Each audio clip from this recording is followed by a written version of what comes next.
Have you ever wanted to guest on a podcast like this one that you're listening to right now?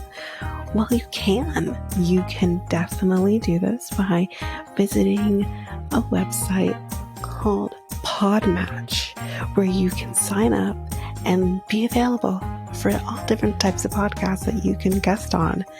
Or you can even search for a podcast and say, I want to guest on your podcast. I think we'd be a good match. So if you want to do this, you can go to our unique link, which is joinpodmatch.com/reality, and you can sign up and do exactly that. And you can find us and you can guest on our podcast. So again, that unique link is www.joinpodmatch.com. That's joinpodmatch.com/reality, REALITEA, and you can be a guest on our podcast.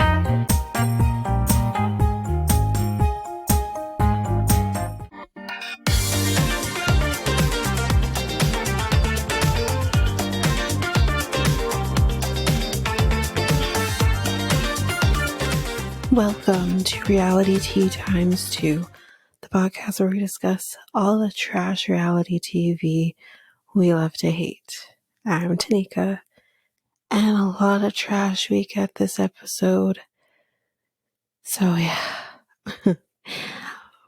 So obviously, as you can tell by the title of the episode, we're going to be discussing B90, and so we don't have any hot goss necessarily at the top of the episode. But I do want to address some rumors that have been circulating about a certain cast member in the last week or so. So once we get to their segment, I will talk about it before we jump into their segment. But of course, as always, I do have memes for this episode. So meme number 1. Nicola's mother is as shocked as we are that someone like Meisha would give her loser son the time of day. Next, unfortunately, traumatized people get off on traumatizing other people. Amanda's damaged goods and damaging others doesn't even make her flinch for 1 second. Now, I do hate the term, damaged goods, but it's not too far off. Next meme. The mom is happy Nico just getting out of the house with a woman. What did I say last week? Next. The only affection Amanda has shown all season, when Razvan has finally had enough. She wants what she can't have. A little too late. Next. It's the toothbrush cameo for me. Oh God. Next meme. As if it wasn't enough, the stylist to tell him you have the smallest neck for a man I've ever seen. But then his girlfriend pipes up and says, yeah, my Adam's apple is twice as large as his. Oh man. Next, and these are more of the, tidbits. Razvan had to explain to Amanda that bringing her passport to Croatia was necessary because Croatia and Romania are different countries. You're trying to tell me you didn't know this?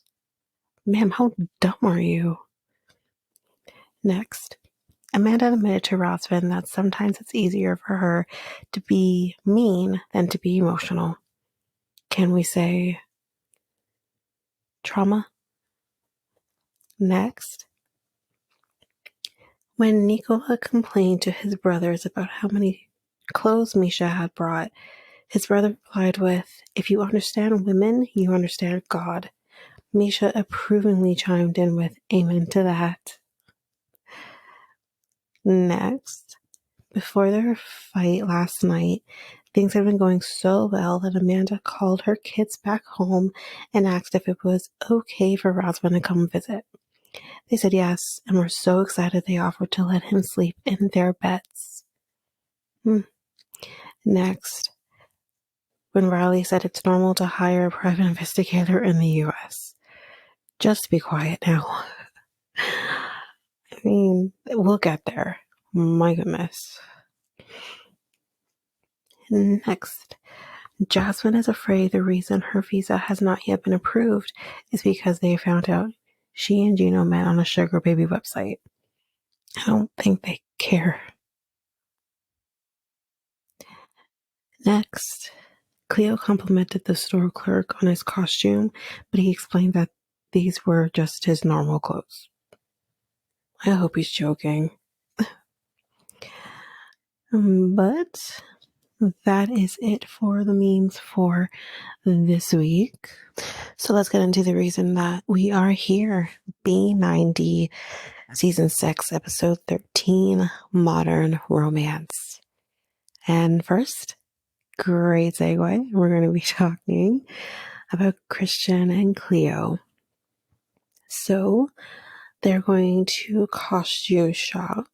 They are in there kind of perusing, and they decide that they're going to go for like the 20s look. He wants her to kind of look like a flapper girl, and he's going to look like a 20s gangster. So he ends up calling her a floozy, and she doesn't know what a floozy means. Why did you call her a floozy? I'm confused. Like, you don't have to embody the character that much. They also do like the Charleston kind of, I think it's called Charleston. I'm not sure because Charleston is the Lindy that's actually very similar, but anyway. So they do like that dance, and yeah. Then the store clerk is going to be measuring Christian's neck. And the clerk tells him that he has a very small neck. And as I read in the memes, Cleo says that her Adam's apple is bigger than his neck. At this point, then they decide they're going to do like the medieval costume look. He looks like a knight. She just looks like a regular old maiden. I don't know. But she thinks he looks hot. And I said, oh. As I keep saying, to each their own, I guess. He did buy a gift for her the night before. And it's a sterling silver necklace. And I said, I mean, I know sterling silver's kind of gone up in price lately, but you couldn't get some gold. Come on now. But anyway, it's the thought that counts, right? Right. He says that he wanted to show his love for her. And she did kind of catch that he said love for her. So in the next scene, we find out that he is going to be celebrating Thanksgiving in London this year. So it's kind of weird for him to not be spending it with his family. And what actually I didn't realize is they don't celebrate Thanksgiving in England. Now, I know like the horrific reason behind Thanksgiving in the States is a little different than what I think our history in Canada is. Maybe that's ignorant of me though. But we celebrate Thanksgiving on a completely different day than the States does, and completely different month. We're celebrating Thanksgiving in Canada than the month before. So I was a little surprised because I'm like, okay, so why do we celebrate Thanksgiving in Canada? Because we really do take the influence from England, even though we're not a part of England anymore. We're not a part of the Commonwealth anymore, but we still really are influenced by England. So I was actually very shocked to learn they don't celebrate it. I'm like, oh, okay. So this is why this is kind of foreign to her, because they don't celebrate it in England. I'm assuming they don't celebrate it in Italy, where she's from. So this is a new experience for her. So they go to a grocery store. They're going to go to do some grocery shopping. And for some fucking reason, this guy is shocked to see pineapple. He's like, oh, look, it's pineapple. Well, that's not really Thanksgiving food, but it's pineapple. And I was like, so do you think that they don't get pineapple in England? They're not a third world country. They get shit. I am very confused by his excitement to have pineapple in his face. And then he kind of sees like corn. I'm assuming it looked like it was on a cob, but it was like wrapped in like the plastic and the foam container. And he's like, oh yeah, like there's this corn, but we're actually not going to use that corn. We're going to use canned corn. And I was like, so then why are you pointing out the corn then?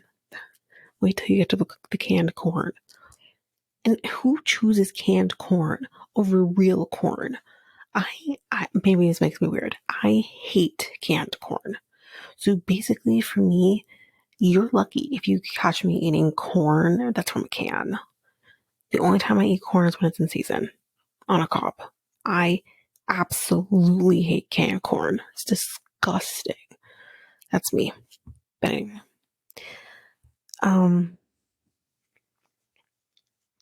So they go to the clerk where they're going to get the turkey. They get a small enough turkey that's going to fit in the oven.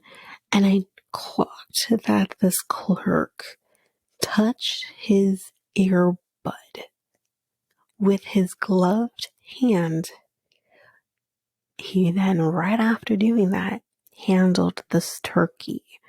So my question is to him, first of all, number one, you touched a foreign object that I don't know how you keep clean and then touched my fucking turkey. There's that point. Second point, you're then taking your meat covered hand, potentially, and touching the fucking earbud in your ear so that now your earbud is going to have salmonella poisoning. Why are people so nasty? I'm so confused. Like, I couldn't even think about anything else. I saw him do that and I'm like, oh, ew. Disgusting. Anyway, so after Cleo tells him that she has class and she's going to be in class for a while after the grocery shopping, so he said, that's fine. I'll go to the bar and I'll have a couple pints. Ooh boy. And after class, you don't know how long it's been. They might have told us, but I don't think they did. But she comes back to the Airbnb and y'all, he is drunk. And he tells her that he had a couple of old fashions.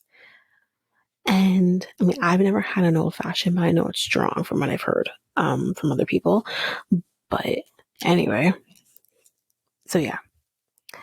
And not only did he have the old fashions, but he clearly got into a bottle of wine and said, I left you some, so I didn't drink it all. Oh my God. So he is on another level. He is so happy with just life. And he tells Cleo in this moment that while at the pub, he met an American girl. And he's like, it's so strange that I met an American girl. And I said, you're in fucking England, sir.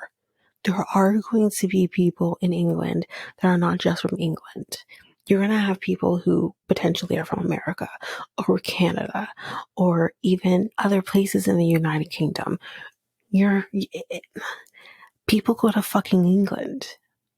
Like, I was so confused.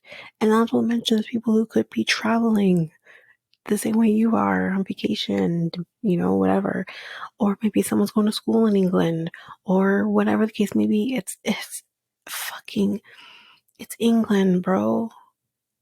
You're not in fucking, I don't know, like India or something. You're not there. where maybe the chances of finding someone who's American might be a little slimmer, but still not unheard of. I was like, how ignorant are you? There are potential I hate even say call them expats because it's England, but that's what they're called. There could be expats in England as in any other country. Why was he so happy to see? Oh my god. Anyway. Anyway, he says, like I said, what are the odds? Pretty fucking great, sir. And then we see like a clip of him talking to this girl, and he tells her, I'm not a big drinker. You aren't? This is the second, no, not even second, the third time we see the results of your fucking drinking. Number one was the airplane. You drink to an extent where you freak out these women who just want to fucking sleep on the plane. And you're literally told to go back to your fucking seat and shut the fuck up. Watch your James Bond movies and shut up. Second time, you go out with Cleo for the very first time.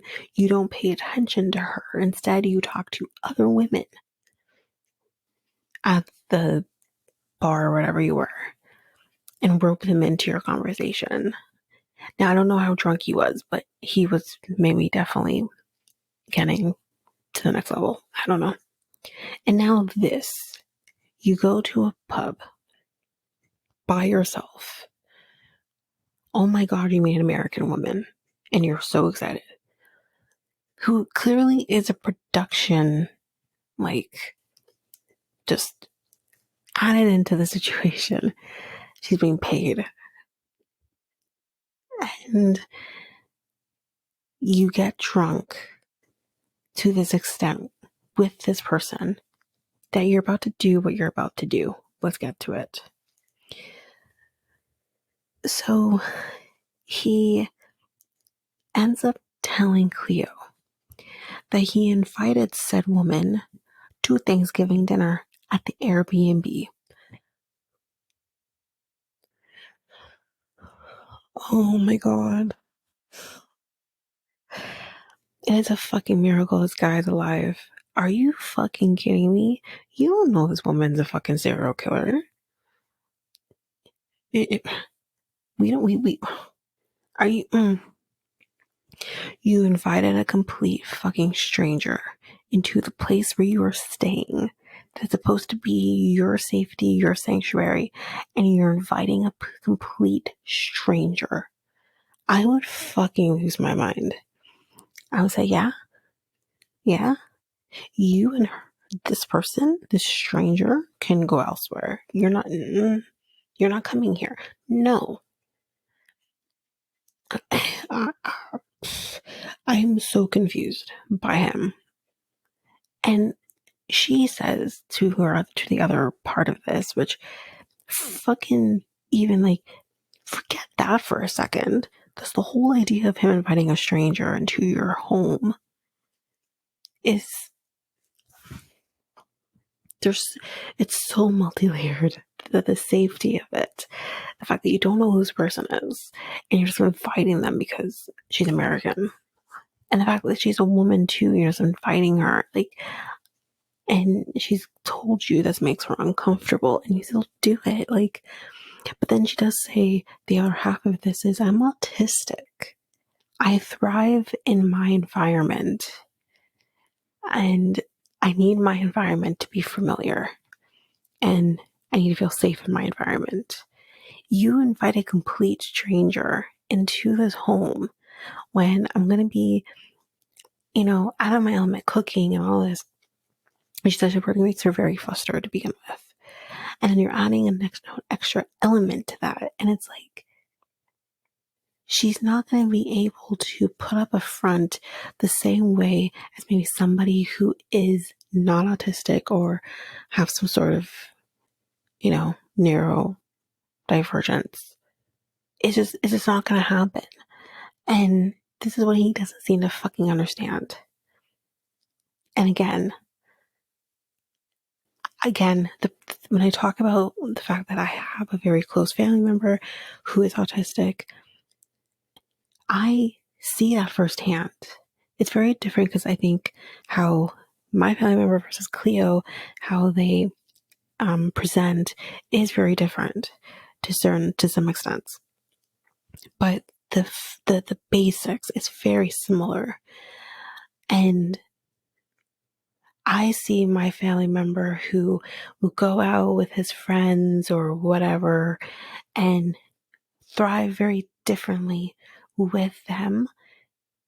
And then when he's home with family, with people he's comfortable with and used to, you know,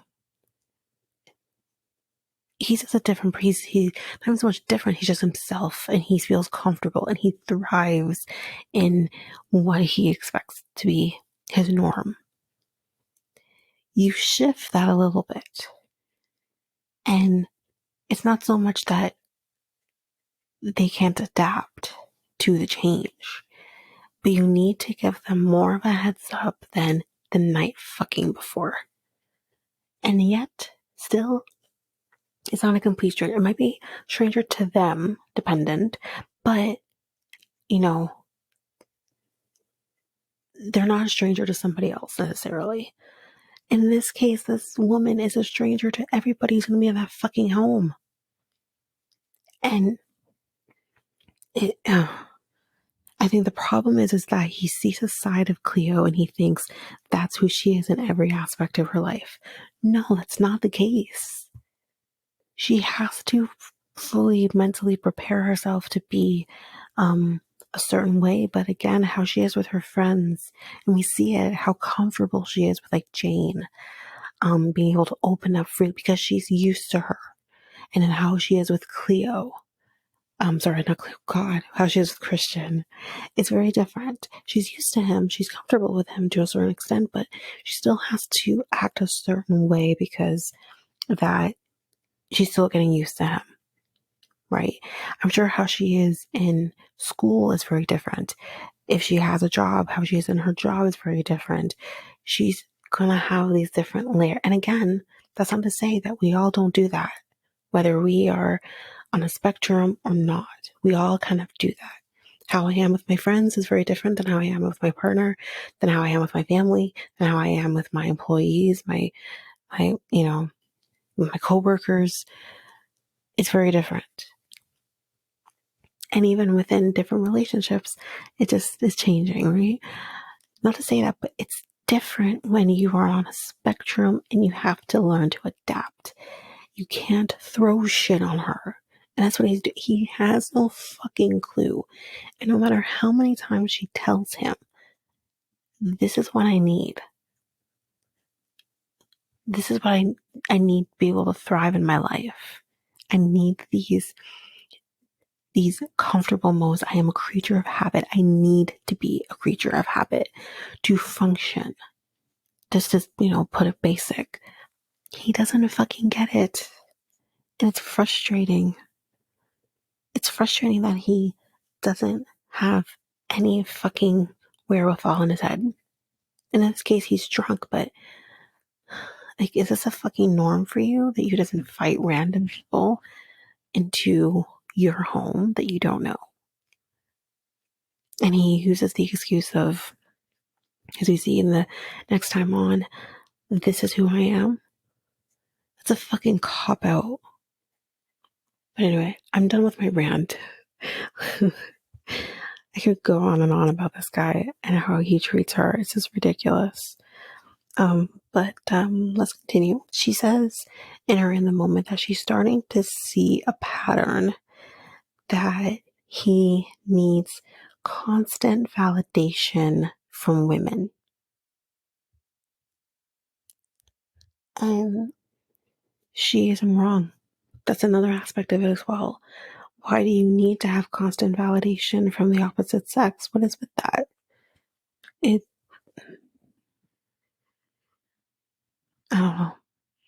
I know she wants to stick with him and make this work, but I don't get it. I don't get why she is willing to take his shit. No, it sounds like I don't understand. I understand, but don't lower your standards and your values, your self-worth for somebody who is not serving you. Because there could be somebody out there, and I think I said this before, there could be somebody out there who's willing to look past her, as she wants to put it, quote unquote, flaws, which I don't see as flaws. It's who she is. You're artistic. That's what makes you you. It's not who you are, but it's what makes you you. You're transgender. That is who you are. That's what makes you you. And if you can't find someone who's willing to accept it, then say fuck you and goodbye. Because there most likely is someone out there that will accept you for you and love you and respect you and everything. He lacks the fucking basics of respect for her. And that's what's so irritating. But that's it for Cleo and Christian, I promise, for this week. Now we're going to go on to Meisha and Nicola. What the fucking... I was expecting... I kind of wanted his mom to hate her a little bit. Just because that's what I was expecting. That's what I was offered. That's what I was told. Fuck you, Nicola. Anyway, let's go on. So she says, and like her in the moment, that he's very far away from her on this couch right now. And in this moment, he tells them how he first met Meisha. Listen to this shit. He says, she posted on Facebook about Jesus. I corrected her. You corrected her? First of all, number one, I want to know what this post is and what you need a fucking correcting on. Number two, I'm sure nothing is that how you want to view God, Jesus, all of that is so fucking personal. So she doesn't need to be fucking corrected. If you want to start a conversation, fine. But she doesn't need to be fucking corrected. Like, she doesn't... Fucking patriarchy. That's what it is. It's so fucking... She doesn't need you to mansplain to her. She was wrong about Jesus, so I corrected her. Fuck you. Anyway. He, says that they then started talking on the phone about 3 years later or so. He says the relationship grew romantically, and he says, you know, the reason she's here is to spend time with me and to hopefully get engaged at the end of the trip. Brothers are shocked. And Meisha does ask one of the brothers, I can't remember who it is, but she says both of them. And if they can tell Nadia, so they do. And mom says, tell her that mom is happy. The fuck? Listen, I'm happy she's happy. I'm happy she's happy. But Nicola, you son of a bitch, you told us. You promised us drama. Okay? You told us that your mom is gonna hate her because she's this fucking whore. His words, not mine. And you promised this. You didn't fucking deliver. You don't promise me a good time and then I don't get it. What's wrong with you? Anyway, Meisha says that she's happy, blah, blah, blah. And they do ask, one of the brothers asks, I think the older one, where will you be living if you do get married? And Meisha says in the States. And the brothers end up telling the mom he's going to move to the States and be gone forever. I said, God damn, he can't come back? Israel's like, don't come back? Well, no, that's not true, because Alexei went to the States and he's been back twice, as we know. Or 3 times, actually, as we know. He can never come back? Like, ever? That's fucking hilarious. He's never coming back. Like, Jesus. Mom says, great, I'll visit. I'm like, oh my God, she's accepting me again. This guy's 46 years old, but she's accepting everything. And I'm like, I'm so happy that she's happy and she's accepting everything, and she's an absolute gem. But I'm like, fuck, Nicola promised us drama and we're not getting it. It's been too fucking easy.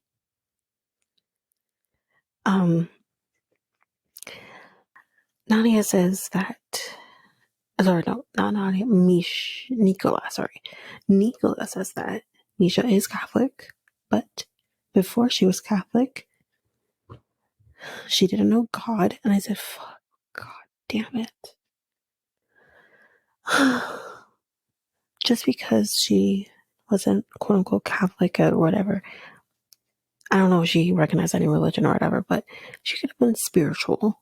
She could have been agnostic. Like, she didn't have to be Catholic or whatever to find God. But again, that's how it is in Catholic religion or Christianity. That's how it is. It's like, okay, well, you're fucking thieving, you evil person, because you haven't found God. And it's like, I don't need you to know whether or not I found God. I need to know within myself if I found God, and God will know. Or whatever higher being you believe in, they'll know. Like, it's that fucking judgment that drives me fucking insane. Which is why you will never catch me in a Catholic church again. Which is why, like, I can't do it. I can't do it. Anyway. But I love what I believe in. It's important to me. But I don't need acceptance from anybody else in order to know I believe. But anyways, let's continue. He goes on to say that she was married and has 2 daughters. Brothers are very surprised that he would not marry a virgin. Let me rephrase. The brothers said that they were surprised that he would not marry a virgin. And I read between the lines here. I'm like, you clearly don't give a shit what the fuck he does. You're going based on what he has said. So, the brothers tell the mom everything that he has said. And the mom says, so what? Thank you. And she says, tell him, she says to the brothers to tell Meisha that I tell him all the time to come on and get the fuck on with finding somebody. And they basically say, like, you're not gonna fucking find a virgin at this point in your life. Like, you're just not. And they kind of do say, the brothers, like, you need to be more open with your expectations and all of this. Like, you can't be so judgy. Like, his family is fantastic. Where the fuck did he come from? Really and truly. But you're at this point in your life, he's 46 years old. You're not going to find a virgin. You're just not. Guaranteeing by the time some woman hits 2025, if whatever, latest 25, they're no longer virgins. They're just not. Like, there's the chances of you finding a virgin is slim to none at a certain point in a woman's life. So what are you gonna do? Marry a fucking teenager? Like, and that's a whole other set of problems. Like, he's not fucking realistic. You're not 30. You're almost 50. Be fucking thankful that you found a woman who wants to fuck you in the future. The brothers kind of say in an interview after the fact that they think that maybe why he didn't tell them about Meisha is because of the fact that she is divorced, and maybe he thought that they would have a problem with it. They don't give a shit. He gets shit though. And Meisha kind of catches on to that. Because she says, his family is more than accepting. So what was this? She's starting to wonder if, does Nicola have a problem with me being married before and having kids? Yeah. Yeah, he is. And the bullshit he tries to tell her in the next scene, I'm like, fuck you. I don't believe you. And I don't want her to believe you either. But for those who know the spoiler at this point, she believes him. It's fucking ridiculous. Anyway. In the next scene, we see some people jumping from a rock into the ocean. Fun. He says, it went so well the other day. So let's celebrate. So they're in a place called, I think it's pronounced Acker. Maybe Acker. That sounds better. But anyways, I think it's Acker. That's where they are. He kind of shows her around. He spent a lot of time there when he was younger. I think his grandma lived there. He actually does show her like the window to the bedroom, and he kind of like hits the window, and I'm like, what if someone's in there? You could have just fucking freaked them out. Like, what's wrong with you? Why are you hitting the window for? But he does say like it's a very old town, and yeah, he loves it. Anyway, they're going to go to a restaurant and they're going to go have some hummus. He says that it's the best hummus ever. I swear to you. He says that. I swear to you. Anyway. So she kind of in the moment says that she's very confused by his behavior. And doesn't quite understand again, like why it had to be the way it was. Why she had to fight tooth and nail for him to let her meet the family. So anyway, they order or whatever, and he kind of yells to the waitress. Her name is, I think it's Irene, for coffee. And Meisha is absolutely mortified. She says, "Don't yell." And he's like, "I know her."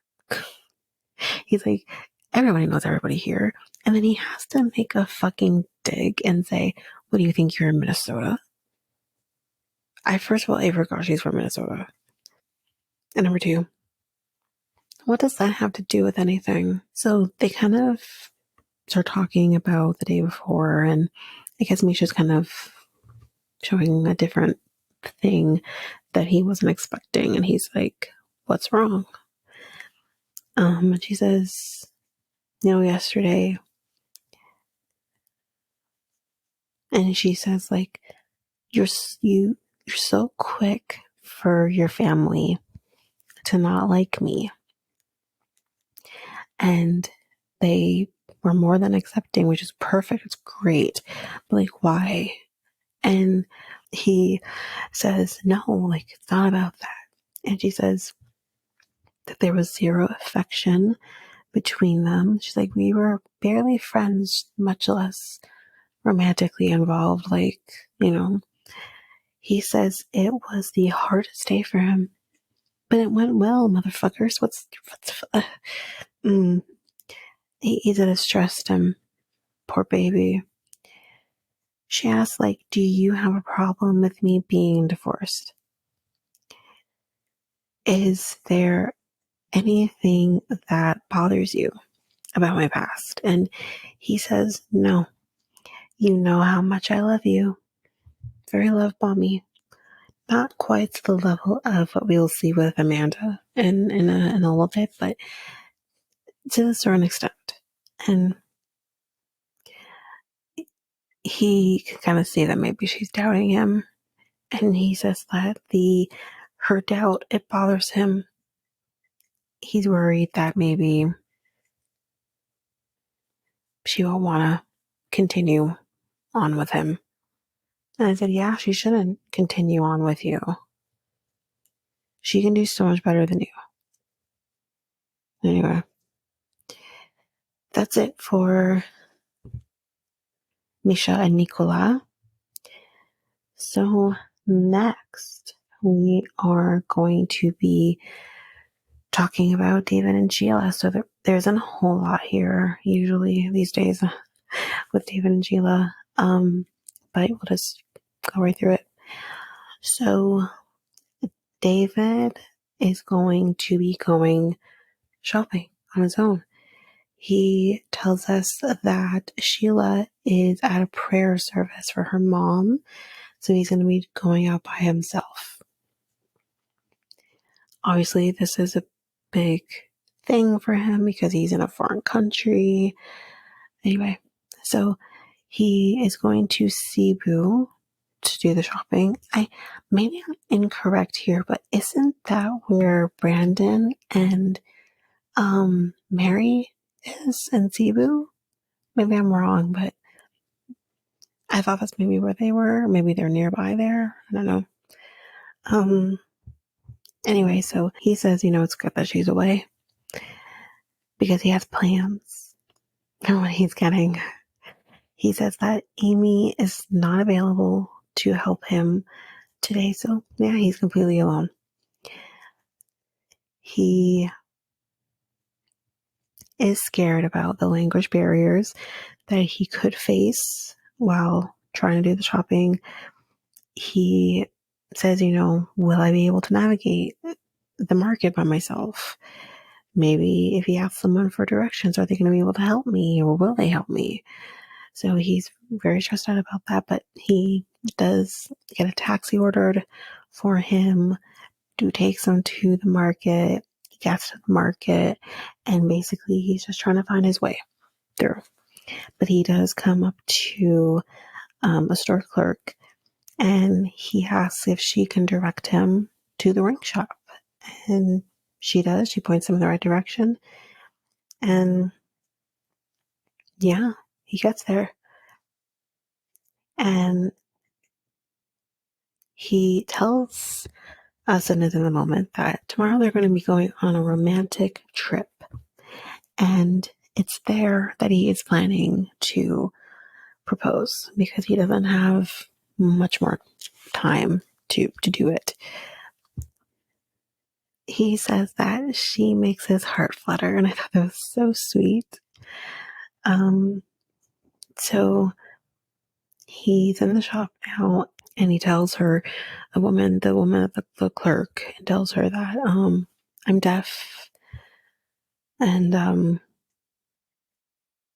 yeah, obviously can't hear anything. So as they're going through the rings and trying to pick out the one that he likes, she's trying to talk to him, but he's not looking at her. He's looking out of the rings, and she's trying to talk to him. But then she's like, he can't hear me. And I said, no fucking shit. The first thing this man told you is, I am deaf. And he's also mute. So he can't talk to you, nor could he hear you. I was like, what are you doing? And then she's getting frustrated because he can't hear her. And it's like, he told you from the beginning he can't hear. So maybe wait till he's looking up at you before he starts talking. Just a thought. He says he has difficulty communicating with her. He's getting very frustrated, but he says that Sheila is worth it. So he finds a ring that he likes. I didn't get the conversion here, but he's basically paying $83 US for this ring. And I said, holy shit. No wonder that's why he waited to do the ring shopping in the Philippines. That's crazy. Anyway, he wonders that maybe now might not be the right time to be proposing to her with her mom passing and everything, but at the same time, like mentioned before, they don't have a whole lot of time, left with each other. I think he's leaving in less than a week. So in the next scene we see with them, they are getting ready to go on their trip. Amy will not be coming. Sheila says that she wants privacy, and he's agreeing with this. He says that they have things that they need to talk about, and it's probably better without Amy. Hopefully we do see her again soon, though.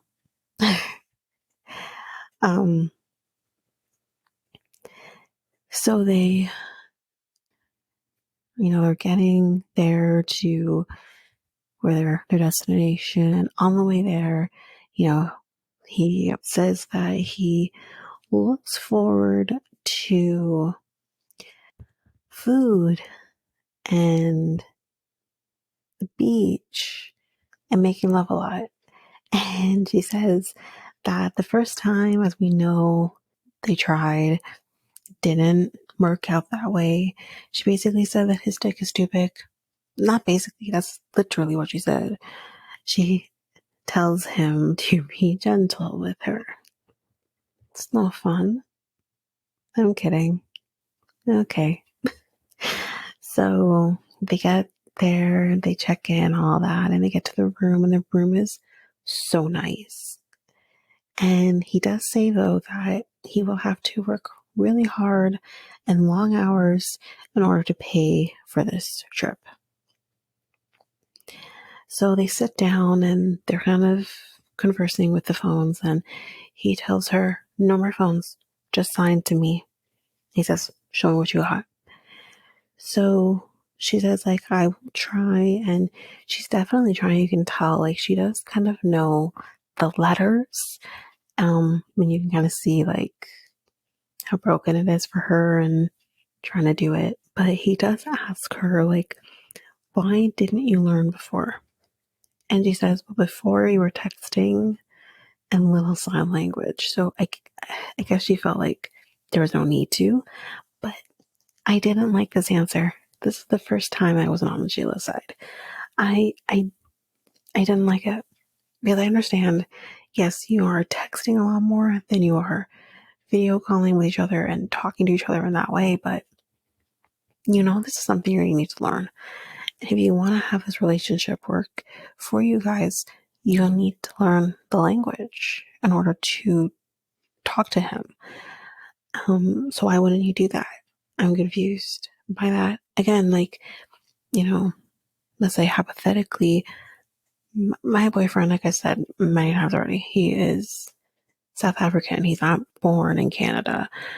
So with that being said, English is not his first language.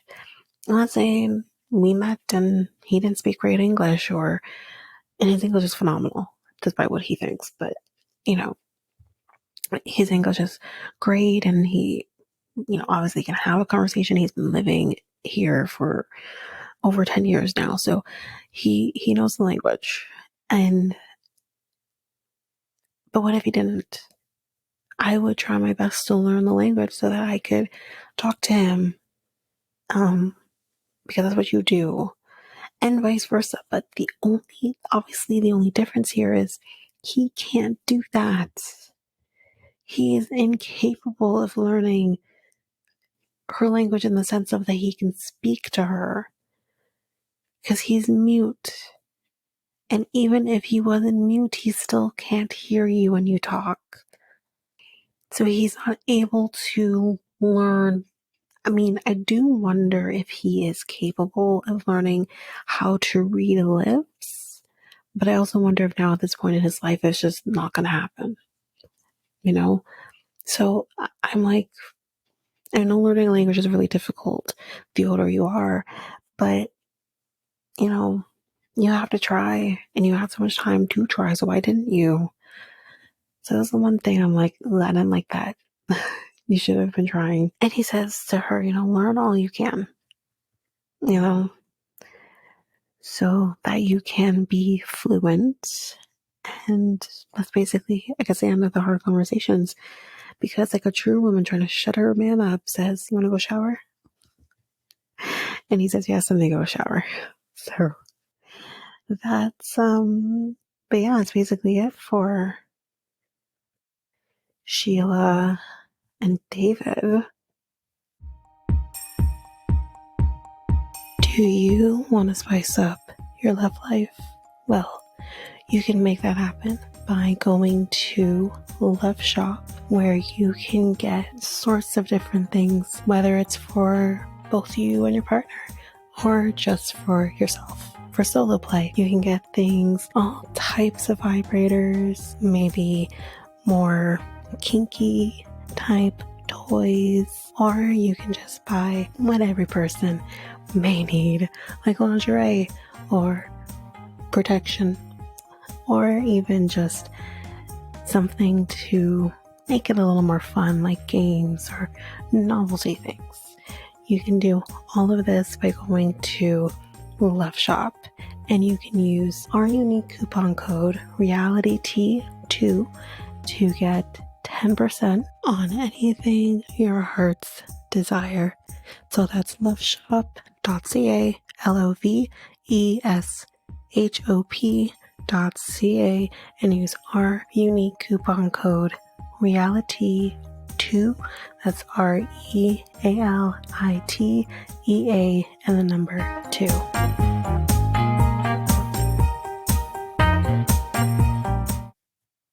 Next, let's go into the meat of the episode. Oh my god, this was fucking fantastic. Gino and Jasmine.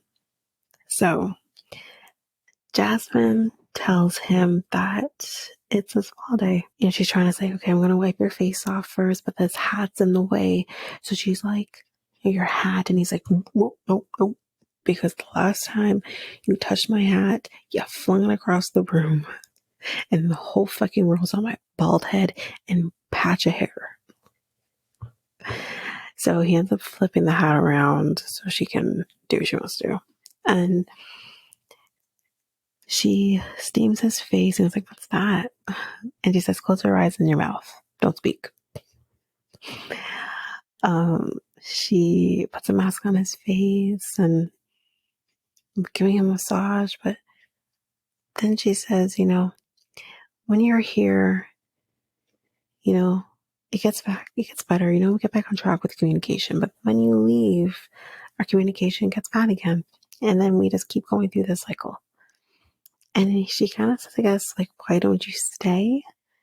And he says, like, how about we enjoy the spa day?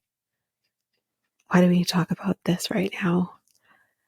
And he does say, like, I can't stay here. I have to work in order to sponsor you. And she says, because you're leaving and you always abandon me. Here we go with the abandon for her again. He apparently told her, which this is some bullshit. He fucking lied to her.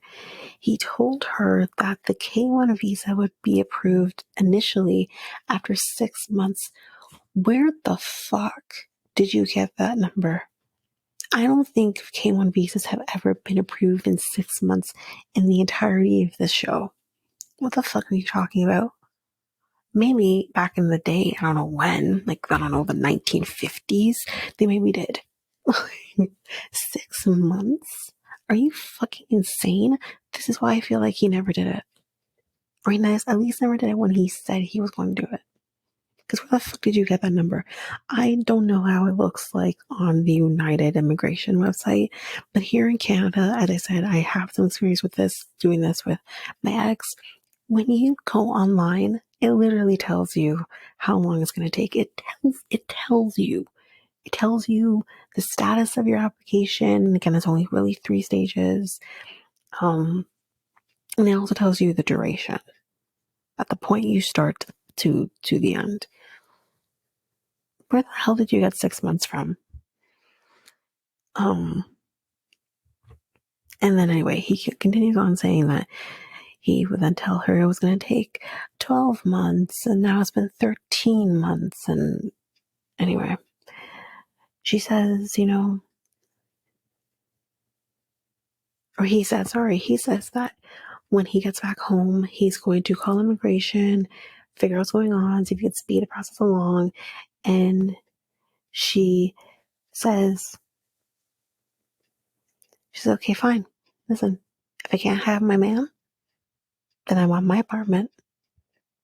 Wait, I don't think I remember this, but her apartment cost $3,000 fucking dollars. You better find a new fucking apartment, girl. Anyway, she says that she doesn't want to move again. He says, this is the best of the best. And he says, can we find something cheaper? And he says, I will get a good place for you, don't worry. But she says, I want this place. And he says, get out your phone, let's look at places like within the $1,500, $2,000 mark. That's very generous when it's going to be basically him paying for it, plus whatever expenses he has. That's great. I wouldn't complain. But she's complaining. And she says, why can't you just say yes to me? And then the kicker, guys, basically brought all of this into fucking motion. He says, you sound a little spoiled. Here comes Hurricane Jasmine. She says, I have to be spoiled because I asked you to help pay for this apartment. First of all, it wouldn't be helping, it would be just him doing it, and it's a lot of money. She says, you paid for your sugar babies. You took your ex to Disney and Legoland. We're back at it. We're bringing back Disney and Legoland and the sugar babies. First of all, I'll say, listen, Disney's expensive. I don't know any experience about Legoland, but Disney's expensive. But it's something you save up for, you save up towards, and then it's a one-time thing. It's a one-time thing. And I think the problem is that he's not being fucking truthful with her in terms of how long this process is going to take. I think he very well knows he can end up paying a hell of a lot more than just $3,000 for 1 month's rent. He knows she's not getting there next month. And I think deep down she knows that too. And that's probably why she's getting mad. Partially. Why she's getting mad. Anyway, so she says, a week that you, or the money that you paid for a week at Disney, you can't pay for a month in rent. And I again said, but you don't know what he was doing in order to pay for that trip. Anyway, he says, you can't compare the two. I 100% agree. You can't. And at this point now, they're basically calling each other trash. She throws his clothes on the ground. He throws her clothes on the ground. She goes into the bathroom and she slams the door and she has yelled at him at this point to get out of my apartment or whatever. That she opens the door and throws out his deodorant. She then comes back out at this point and is just screaming 100 times fuck you is what she says. You pay for all of your bitches. She calls him a cheap weirdo and I want you to die. This is what she says to him. But I should have put a trigger warning out of that. She said that to him. And I didn't catch that the first time I watched. But the second time I watched, I said, oh my God, she just fucking said that to him. And listen, I know in the heat of the moment, people can say some really nasty things. I have done it too. But I am able to then say to myself, oh my God, I can't believe I just said that. And I will go back and I will apologize and say, That is something you'll never hear me say again. But it took a lot of build up, anger, frustration that just led me to that point, and I immediately regretted it. Her, what the fuck is going on that you have to say this to him? And I don't think for a second she regrets what she says to him. Not at all. Don't ever wish death on anyone. I don't care what they've done to you. Just don't do it. It's really fucking horrible that she said that to him. She again screams at him to get out of my house. And I said, you mean his house? Anyway, he says, we're done. And then she throws out the electric toothbrush. Boom. This poor toothbrush has gotten fucking beating. It got thrown last season. It's getting thrown this season. Like, this poor toothbrush. She comes back out of the bathroom and she says that he doesn't love or appreciate her. She then goes out to the living room and she's crying. That's where he is. And she feels that maybe he just doesn't actually want to be with her. She's scared. She says to go to the States. And again, all that she says at this point is all very valid. I don't begrudge her this. It's just her fucking delivery. But anyway, so she says she's scared to go to the States. She wants to have, so she says she won't have anyone when she goes to the States. She says, I ask you for financial help and you don't help me. Okay, but your financial help that you're asking him for is maybe over and beyond what he can do. But he does say that's bullshit. She says, moving gives me anxiety. She said she loves it in Panama. She was born and raised there. So I said, so I'm telling you to leave. I'm not telling you to leave. You made the choice. You have to take responsibility for the choices you make as well. Anyway, she feels he won't treat her well, like he'll treat her badly. And he said he wouldn't be treating her badly. And she says, but you treat badly here in Panama. So how can I trust that? He says, I will not pay $3,000 a month on rent. And she says, because you won't be affected. And I said, maybe he won't be affected in the sense of he has to move anywhere, but his pocketbook's going to be fucking affected. And then the fucking gold of this segment, they're in the moment. And she says, I've bust my ass for him. Or sorry, he says, I bust my ass for her. She doesn't feel like she is a priority. She wants to be more important than his family. He says, it's a tie. Do you know what the fuck you're dealing with? Keep that shit to yourself. But I understand what he's saying, obviously. And she says, like, I don't want to be tied with anyone.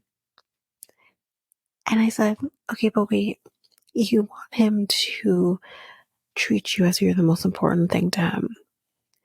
And you say, like, you do that for him. What about your kids?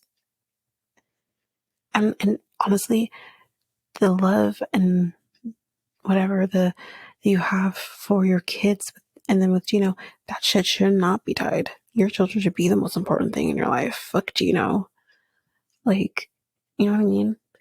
So I'm like, it's this double standard of family is important. That's never going to change. The fact that you want him to basically view you as the most important thing and he needs to put you first, that's the start of alienation. That's abuse. Let's continue with the fucking abuse. Because she says to him, like, is he kind of like, is trying to say like, oh, once we get married or some shit? I'm like, no, don't do that. But she says, fuck marriage. She calls him a piece of shit. And he says, like, don't you think my family is important? Do you have any brains in your head? He says. And I said, whoa. And he calls her an idiot. Double whoa. She tells him, your family is trash. Not Uncle Marco. I think that's his name. He says, you're trash. Then we're on the tit for tat. And she says, I am going to go and fuck my ex that knows how to fuck me. Oh my God. It gets better. For those who didn't watch, it gets better. She says that he is the best man I have ever had. And I am going back to him. He says, yeah, go back. And she says, he is the most important person in her life. Again, not your children. Cool. He tells her to go fuck herself and to go to hell. I said, yes, Gino. Then she says, okay, do you want to see a video of me fucking with Dane Dan? It was recent, from 1 month ago. I feel validated. Because I said, there's no fucking way this girl is not fucking him. First of all, he's gorgeous. There's no fucking way she's not fucking him when she's not getting any from fucking Gino when he is there. Of course she fucked him. Oh my God. She probably moved in and fucked him right afterwards. Oh my God. Oh my God, this is fucking gold. Anyway, he says, yeah, if it's true, go fuck yourself. And she says, I swear it's true. And then he calls her a fucking whore. Shit. And then he leaves. And she leaves. And again, this was all during in the moment, okay? All of this was in the moment. Not the moment, but, interview. He calls her a psycho after she leaves. And she says, I don't want to see him. I don't want to breathe the same oxygen as him. This is it. You promise? Fuck. You guys are fucking doomed to not work. It's just not gonna work. But anyway, I thought that was fucking gold. It was great. It was everything I was waiting for. From the moment I saw like the season on, it was like, I'm like, oh yes, bring it on. And we're there. But that's it for Gino and Jasmine for this week. And looks next week as well. We're not getting any Gino and Jasmine. I'm very disappointed. But I see you. I see you, TLC, Matt Sharp, whoever. I see you. I know what you're doing. So now we are with Riley and Violet. So they're meeting at a market and they see something that looks like jackfruit. It's not jackfruit. I know they said the name of the fruit, but I didn't catch it. Anyway, I think it smells weird. I'm guessing, just based on his reaction. I'm not sure. But they cut it open and he does try it. But he is not about it. He doesn't like it. He basically describes the taste of this fruit as if he were to eat his dog's poop, but first sauteed them in garlic sauce. And I said, that's very fucking descriptive. What the fuck? But they do sit down and they're gonna they're gonna talk, whatever. And he says there are a lot of smells and it's making him very nauseous. He does ask for some water, kind of forcefully at one point. But he has his water, whatever. She does say in this moment that he always destroys their good moments together. She thinks that he doesn't believe her really about anything that she says, and that he doesn't trust her. She wants to know in this moment, like, what happened with your ex? And I said, well, girl, he found someone trapped in the closet. Yeah. Anyway, but his explanation, he says that, the girl, whenever he was on the phone with her and he would hear something in the background, but then she'd be like, it's nothing. And then he explains he went to the house, found this guy in the closet. He knows the guy, blah, blah, blah. So I said, okay, so she's garbage too because she gaslit him. No one deserves that, even garbage Riley. But I'm like, huh, interesting. Because I can't imagine like feeling like something's happening and you're made to feel crazy that it's not actually happening. And I've been there too, to a certain extent, in a similar way of what he's dealing with here. I knew I was being cheated on by my ex. I felt it in my bones. Yet he would make me feel like I was crazy. Until eventually I figured it out and I'm like, I'm not the one. 'Tis not I. I will fucking catch you. Give me time. Who needs a fucking PI? I'm the fucking PI. Anyway. So anyways, he explains that to her. He says that I don't trust anyone, especially women. Eek. And she says you cannot think that every woman is bad. He says I don't think all women are bad. It's just that they have to earn my trust. And he explains to her in this moment, he takes on the opportunity. He says, this is why I get a little frustrated because like the best way for you to earn my trust is if we talk about the issues that I have or you have or whatever. But you always think that we're talking about the past and you don't allow it. He just wants to know if she regrets any of her actions. That's important to him. She understands. And then she ends up saying, so the messages that I sent to your dad, it was wrong. I'm sorry. And he's very shocked because he says, like, it's really hard for her to apologize. So he really appreciates the apology. He then says, can I walk you home? And he does. And they also do that hand in hand. She allowed him to hold her hand. So in the next scene, they're going to be going on a tour on a double-decker to take in the city. And he's going to be leaving very soon, I think in 2 days. So they're on the double-decker, they're moving around, blah, blah, blah. And she gets hit by bike branches. But when that happens, she like grabs a leaf, so whatever.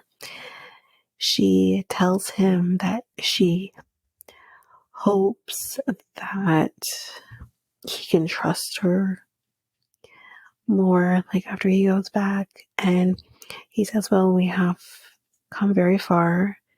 And she agrees. And he feels, you know what? Since things are going so well, let me ruin it. And he tells her, like, I still have insecurities, but to be honest, I did talk to a PI, but I didn't hire him. I was going to, but I didn't do it. And I thought, okay, here's the thing. He probably had no choice but to tell her because she's going to find out anyway. But I did wonder what you had told her if you knew she wouldn't find out. I don't know. But yeah. So after he tells her this, there is nothing but silence. But then she says, you don't have the right to do that in Vietnam. And I said, girl, we don't have the right to do that anywhere else either. Okay? And she says, you know what? We're not good for each other. And she says that she doesn't feel comfortable anymore. He tries to say some bull fucking shit about, in my country, this is what we do. It's common. We check up on people. The fuck are you talking about? It's not fucking common. I won't say it's uncommon, but it's not the right way to do things either. So don't fucking sit here and gaslight the fuck out of fucking Violet now and say, this is what we do in the States. No, no, it's not. You're fucking lying. It's not something you do. Yeah, sure, maybe you'll do a Google search on somebody, or maybe you'll, check them up on Credit Karma or something. I don't know. Maybe you'll do that shit. Fine. But hiring a PI, that's fucking extreme because they dig. As long as you pay, they dig. And that's not what the fuck he was going to be doing. He was going to have her fucking followed. You're full of shit. That's not fucking normal.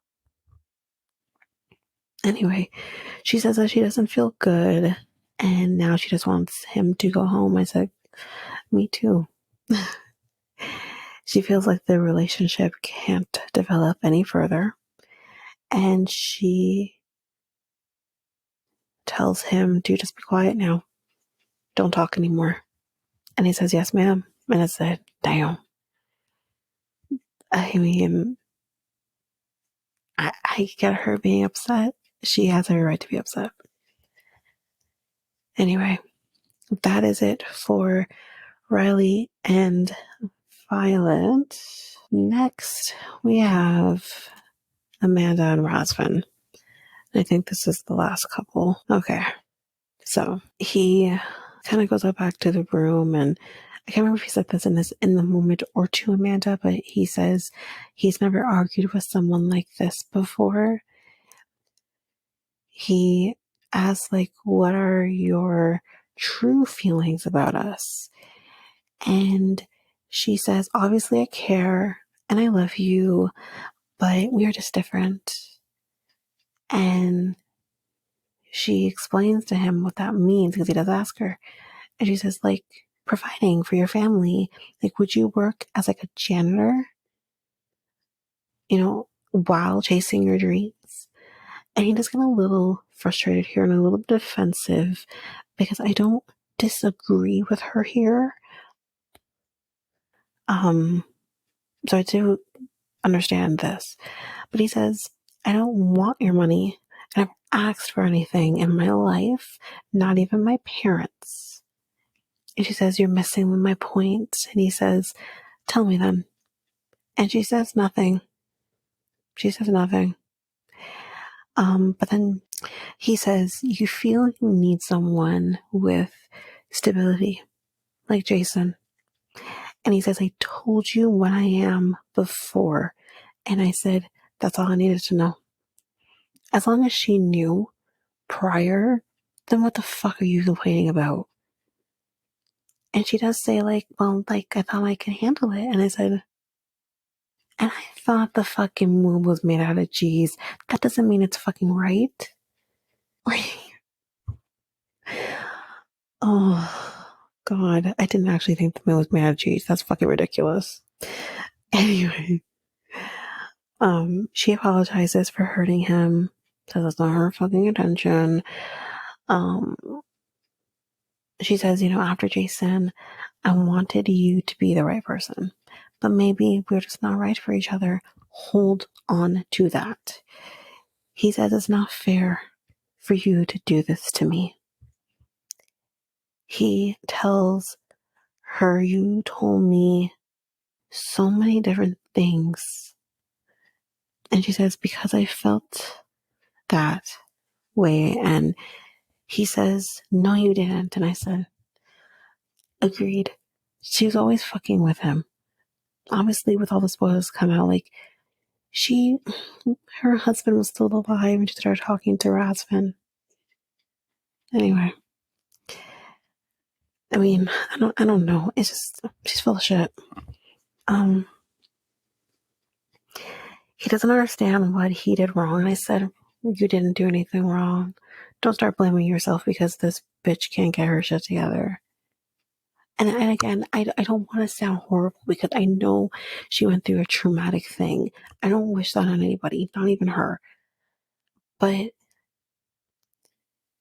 you needed to deal with your shit before you try to get into another relationship. That's where I have the problem. She says maybe I'm just scared to be in a relationship. She says, moving on without Jason is also clearly making her feel scared. She never expected to be in the situation, and that is 100% understandable. No one, I think, ever thinks they'll be in a position like this.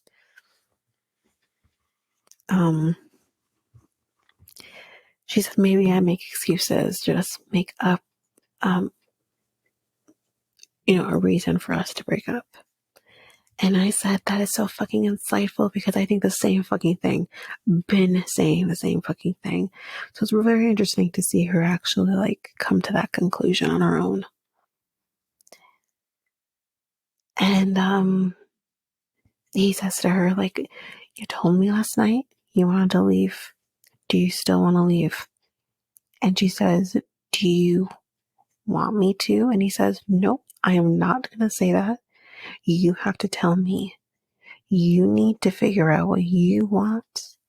And I have to do the same. So he says, so with that being said, we're going to go back to Bucharest. And yeah, so that's what they're doing. They're heading back. He says he feels very lost and confused. He doesn't know if they're going to be together or breaking up. So in the next scene, they are in the car. And she asks, as they're driving, what are you thinking?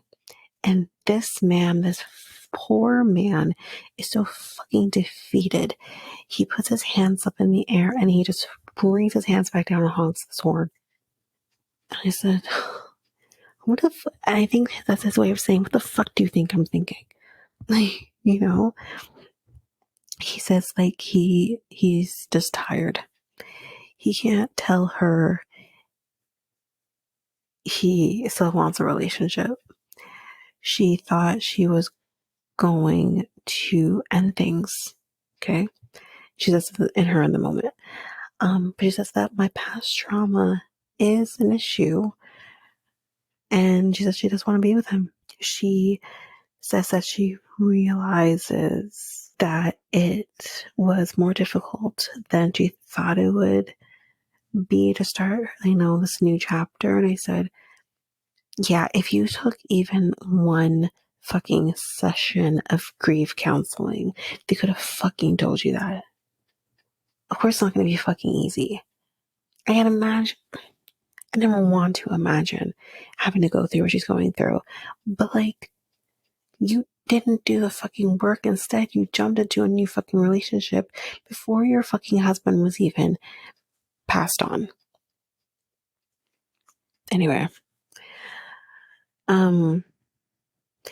She says, I don't want us to break up. Says to him. One of them, I'm not sure which, but I'm thinking him, says it's not right. Oh no, she says it. She's the one that says this. It's not right that I did this to you. That is what she says. And they're supposed to be going to his parents tomorrow to meet them.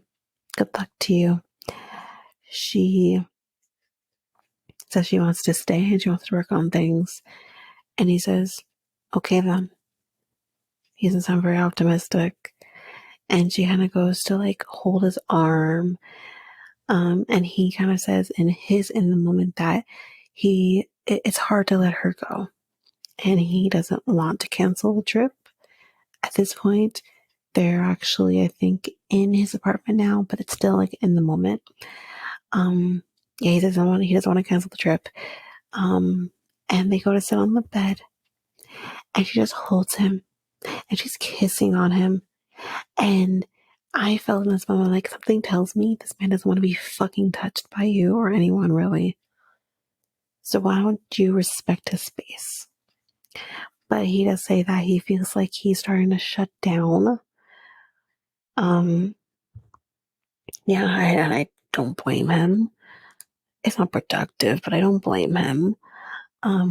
She said he is not, or he says that she said to him that he is not half the man that Jason was. And he says that there are just some things you can't take back. And I said that would be one of them. Like, why would you say that to somebody? I mean, I'm sure Jason was a great guy. May he rest in peace. But like, I don't know how great this guy was if he was like dating a woman who was 17. Whoops, sorry, child who was 17 years old. He can't be that fucking great. Like, no person is that fucking perfect. Maybe he's perfect to you, and that's fine. That's okay. I'm not, again, like going against that, but respect the fact that, there's just, everyone is entitled to be treated with respect. The bare fucking minimum. And she's not doing that. She then says to him, as he is going to go shower, she stops him. She says, I know you're mad, but if you want to be with me, you can't just stay like this. And he's like, the fuck he can. Watch him do it. Are you fucking kidding me? It's the same fucking day he's allowed to be mad and in his feelings. Let him do it. All of this fight started because you want French fries at 3 p.m. 3 a.m. You fucking entitled Karen. If that's, she's not really a Karen in this case, but like, are you kidding me? Entitlement of this bitch. Anyway, let's continue. She says that she knows it takes time. But am I putting in the effort? Are you? 2 seconds ago, you're ready to break up with him. What fucking effort? Anyway, she says, and I hope you do too. Then she kisses his arm. And I felt in this moment, you're fucking love bombing him, and it's actually giving me acid reflux.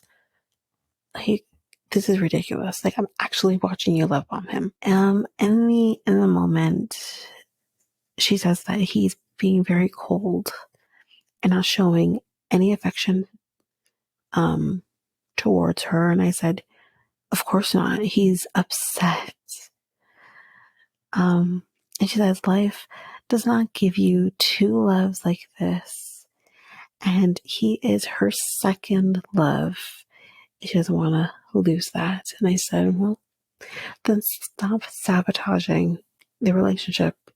Or at least get the fucking help that you need and deserve to have after the passing of your husband and the father of your children. Anyway, that's it for Amanda and Razvan for this week. Next time on, we see Nicola is rubbing Meisha with mud on her body. He dances, but she's completely turned off by it.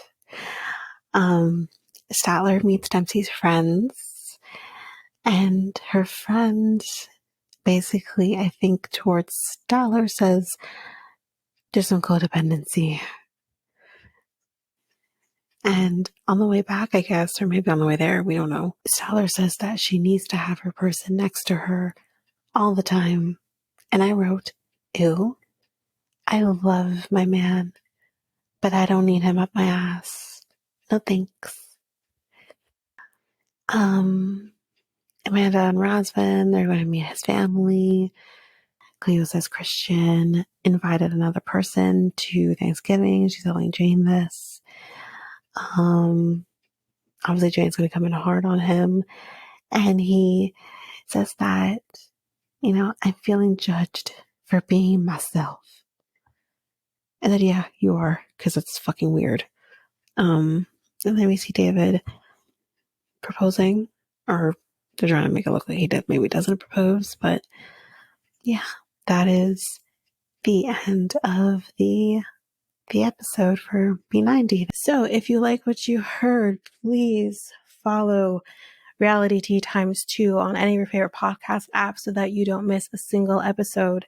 please make sure you also share the podcast with everyone in your life. You can also rate and review us on either Spotify or Apple Podcasts. If you are an avid YouTube user, you can listen to us on YouTube at Reality TE times 2. If you want to connect with us, you can do so by following us on either Facebook, Instagram, or Threads at Reality TE times 2. You can also email us at realitytimes2@hotmail.com. We have a website where you can listen to all of these episodes, as well as get links to our Facebook, Instagram, and YouTube pages, and that is at realitytimes2.aludu.com. All of that information will be in our show notes. Well, that's it for now, guys. Thanks. Bye.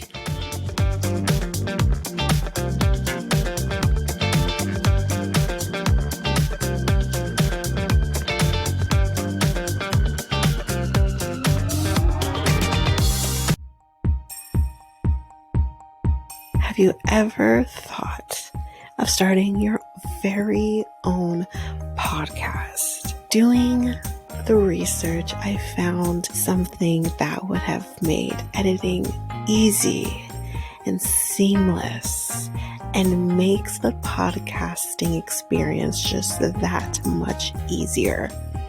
And I am talking about Aludu. This is a podcast software that I use for our editing of our episodes. It is amazing. It is easy. You're also able to get help from doing chats and getting the information that maybe you just need a little more help with. They also have access to different articles that can also help you that have been just godsends for me. Also with Aludu, you can create clips. You can do your ads, just like this very one I'm doing right now. And you can create your trailer very seamlessly just by the clicks of buttons. You can also use Aludu to publish your episodes just straight from the software. It's so easy. I highly, highly recommend it.